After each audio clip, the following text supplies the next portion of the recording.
What is up, fellow Yu-Gi-Oh fans? I am the one and only Glenguin. Welcome to the channel. Boys and girls, thank you very much for the support on my latest videos and all my deck profiles that I've been currently releasing. Thank you very much to everyone who's just joined the channel also. Please tell your friends about me. Become a Glenpal today. It's absolutely free to click the subscribe button also.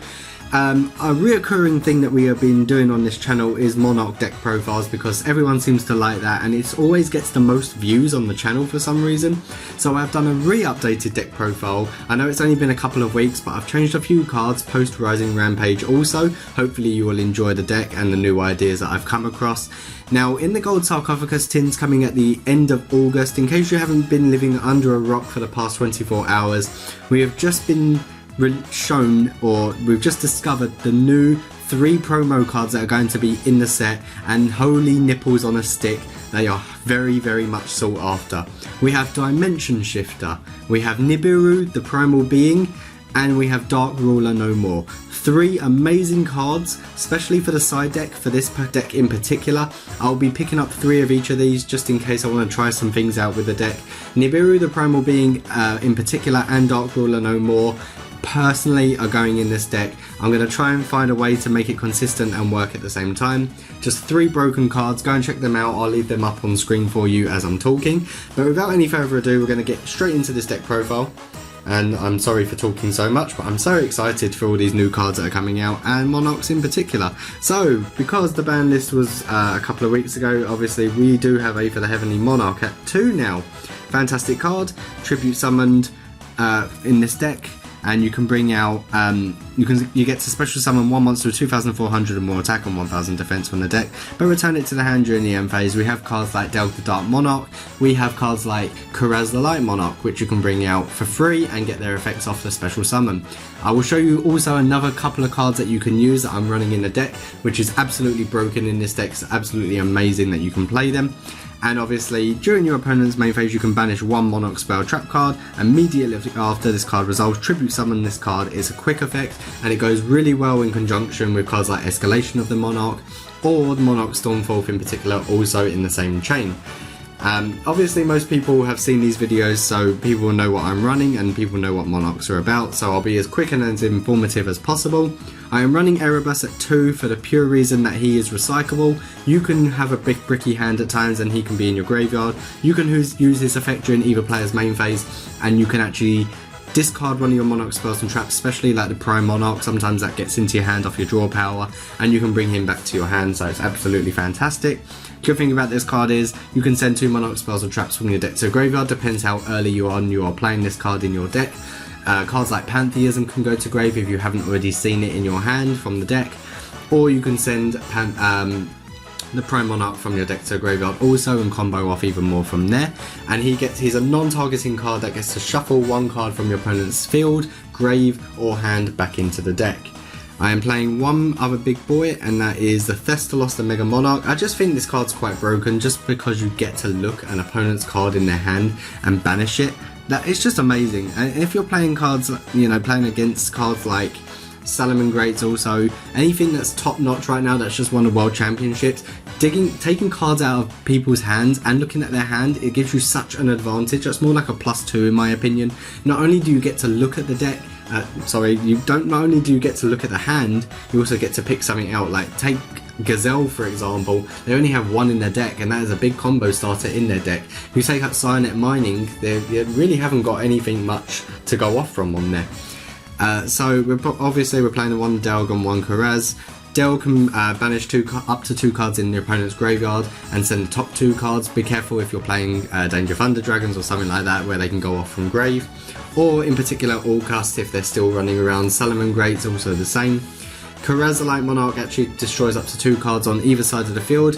Whoever, basically, if you destroyed your own 2 cards, you get to draw 2 of your own cards. If you destroy your opponent's cards, they get to draw. So it's very, this card's okay. You could take it out for anything. You could just take it out, just narrow the deck down if you really needed to.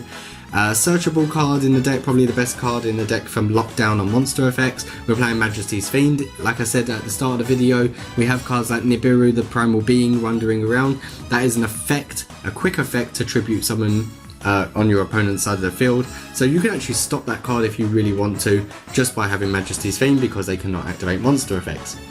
I've decided to put this card back in. Everyone's happy to see this card, I'm sure. We've put 2 Vanity's Fiend in to balance out on Majesty's. Now, the only reason I didn't put this card in the first place was because we're not running that type of deck.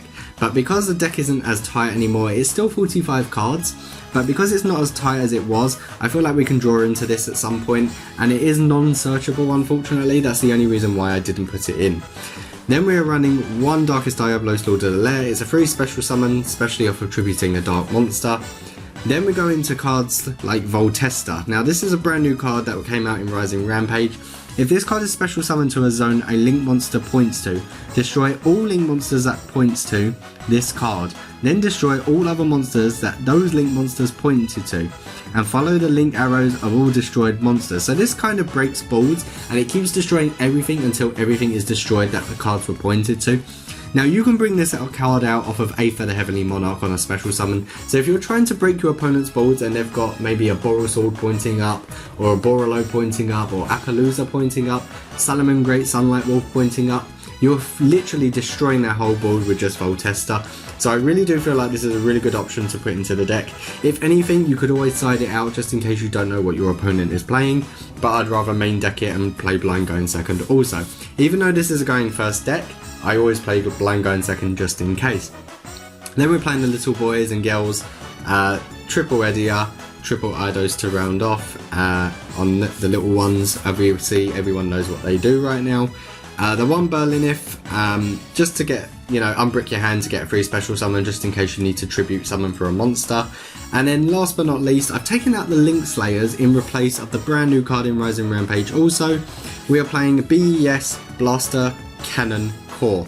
Now the good thing about this card is it is a free special summon if your opponent controls more monsters than you do. Kind of works like Dino Wrestler Pankratops. I guess you could play Pankratops in exchange for this card, because it is one of those cards where if your opponent controls more cards. Like I said, we're playing Blind Going Second in this version of the deck, and the good thing about this card is a free special summon. You special summon it in defense. It's very hard, like your opponent's distracted by trying to get rid of this card also. You can place 3 counters of this card, it cannot be destroyed by battle. At the end of the damage step, if this card battled, remove 1 counter from this card, and you get 3 turns with this card. But again, you get a free special summon off of it in case you go into emergency plays, stopping your opponent from getting over certain cards, and this is one of those cards that your opponent might not be able to get over. I mean, obviously you can target it by card effects, but there is just ways of getting through that card, I'm sure. But I just thought it was a really cool idea to put into the deck. Then we go into the spell cards. We are playing no changes here. Triple Domain of the True Monarchs. Most of these changes only come from the monsters.